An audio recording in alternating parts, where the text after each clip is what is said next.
नमस्कार दोस्तों, पैसा और बाजार चैनल में आप लोगों का स्वागत है।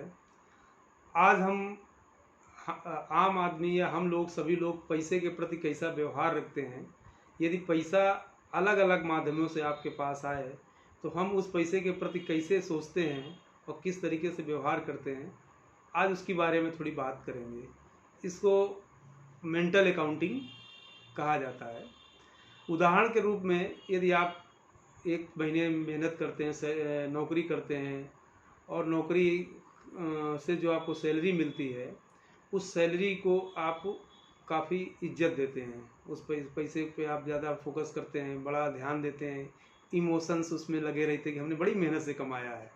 लेकिन ये आपको कोई पैसा गिफ्ट में दे दे, मान लो किसी रिश्तेदारी में गए या किसी रिश्तेदार ने या आपके father in law, mother in law, किसी ने आपको गिफ्ट दिया है पैसे, आप उस पैसे को दूसरे तरीके से खर्च करेंगे, अपनी इच्छाओं को पूर्ति में खर्च कर देंगे या उसको बड़ा बेरहमी से खर्च कर देंगे। या आपको पैसा कहीं मिल जाए, गिरा हुआ पैसा कहीं से मिल जाए, कहीं रास्ते में पड़ा हो, तो आप उस पैसे के प्रति आपका व्यवहार कुछ दूसरा होगा। या आपका पैसा गिर जाए, गिफ्ट किया हुआ पैसा गिर जाए, तो आप दूसरे तरीके से इमोशनल व्यवहार करेंगे। और यदि आपका सैलरी का पैसा गिर जाए तो आप कुछ दूसरे तरीके से उसके बारे में सोचेंगे, अफसोस करेंगे। आपके जो हैप्पीनेस का जो इंडेक्स है या दुख का जो इंडेक्स है, वो अलग अलग काम करेगा अलग अलग पैसे में। जबकि आप भी जान रहे हैं कि पैसा जो है वो एक ही है। यदि आपके पास 500 का नोट आपकी सैलरी का हो और 500 का नोट आपके गिफ्ट में दिया हुआ हो, बाज़ार में दोनों की वैल्यू बराबर है। दुकानदार या बाज़ार उसमें कोई भेदभाव नहीं करेगा। लेकिन हम अपने मन से या अपने इमोशन से उसमें भेदभाव करते हैं और भेदभाव करने की वजह से उसका खर्च करने का तरीका हमारा अलग अलग हो जाता है। अब इसी बात को आगे बढ़ाते हुए एक बड़ी सच्ची कहानी बताते हैं कि 2015 में एक कंपनी में बीआरएस हुआ और 2016 जनवरी में सभी कर्मचारियों का हिसाब हो गया। और जो कर्मचारियों को जब पैसा मिला तो बहुत सारी निवेश कराने वाले लोगों उनके पास पहुँचे और बात किया कि आप इस पैसे को क्या करना चाहते हैं। तो आप लोग बताइए कि यदि किसी को बीआरएस मिला हो, अब उसके बाद उसके पास नौकरी नहीं है, लोगों की उम्र 40-42 साल से लेकर के 50 साल के बीच में है, अभी उनको अपने बच्चों की शादी करना है और पढ़ाई भी उनकी बच्चों की उनकी चल रही है और उस परिस्थिति में हैं लोग, तो आप लोग यदि इस परिस्थिति में हो तो क्या जवाब देंगे? ज़्यादातर लोगों ने जो जवाब दिया, उन्होंने कहा कि ये हमारे लास्ट पैसा है, इसके बाद तो हम कोई नौकरी जल्दी मिलेगी नहीं और इस पैसे को हम कहीं ऐसी जगह नहीं लगाएंगे जहाँ पैसे का जो उतार चढ़ाव होता हो, मतलब उनके हिसाब से जहाँ रिस्क हो। क्योंकि बाज़ार में यदि म्यूचुअल फंड या स्टॉक मार्केट में पैसा लगाने को लोग रिस्क मानते हैं, तो उन्होंने कहा कि हम ऐसी जगह पैसा नहीं लगाएंगे जहां रिस्क हो। ज़्यादातर लोगों ने यही जवाब दिया और ज़्यादातर लोगों ने फिक्स्ड इनकम वाले इंस्ट्रूमेंट को ही चुना, जैसे पोस्ट ऑफिस में MIS, बैंक में FD। कुछ लोग थे जो पूरा पैसा उन्होंने म्यूचुअल फंड को चुना। कुछ लोग, एक दो लोग थे जिन्होंने उस पैसे को दो जगह डिवाइड किया, एक MIS में और एक म्यूचुअल फंड की स्कीम में। अब ये तीन तरीके के लोग हैं। इन तीनों तरीके, और पैसा सबको सेम ही एक ही जगह से मिला, लेकिन ये लोगों का व्यवहार अलग अलग है। तो जो लोगों का व्यवहार ये था कि हम केवल म्यूचुअल फंड में ही पैसा लगाएंगे और उन्होंने अपना मूल्यांकन किया कि आगे जो है इन्फ्लेशन कितना रहेगा, या मान लो कि उनको थोड़ी बहुत जानकारी रही होगी, या उन्होंने म्यूचुअल फंड पर विश्वास किया। यकीन मानिए, आज 2016 के बाद करीब 7 साल से ऊपर हो गए हैं, और वो जो म्यूचुअल फंड में जिन लोगों ने पैसा लगाया उनको मंथली भी अच्छा मिला और उनके कैपिटल एप्रिसिएशन भी बहुत अच्छा हुआ, उनकी पूंजी भी बढ़ गई। जो दूसरे साथी ने दो जगह पैसे डिवाइड किया था, म्यूचुअल फंड में और पोस्ट ऑफिस में, अच्छी तुलना उस पैसे की जा सकती है।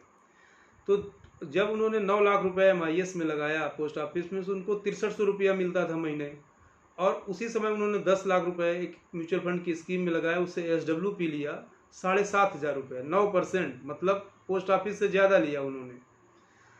और जब 2021 में अपना 5 साल उनका पूरा हुआ, वो अपन गए दोबारा रिन्यूअल कराने, तो पोस्ट ऑफिस से बताया गया कि अब आपको 63 रुपया नहीं मिलेगा, अब 4,950 रुपया मिलेगा।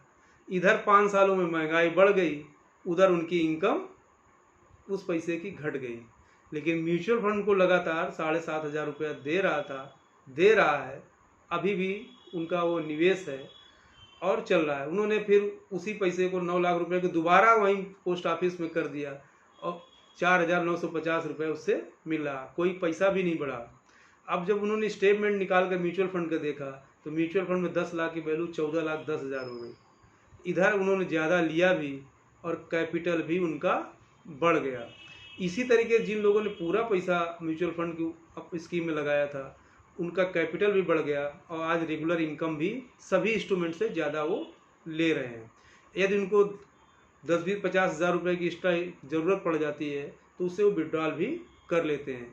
लेकिन जिन साथियों ने ज़्यादा इमोशंस अटैच हो गए थे, जिनके कि हमारा आखिरी पैसा है और अब हमारे पास कोई दूसरा इनकम का स्रोत नहीं है, और उन्होंने फिक्स्ड इनकम में मतलब पोस्ट ऑफिस या बैंक FD में कर दिया, उनकी इनकम भी घट गई, कैपिटल भी नहीं बढ़ा, और जब ज़रूरत के समय वो पैसे को विड्रॉल कर लिया तो उनकी थोड़ी सी स्थिति गड़बड़ है, या वो उनके जिनके बच्चे बड़े हो गए वो बच्चों पर डिपेंड होने लगे धीरे धीरे।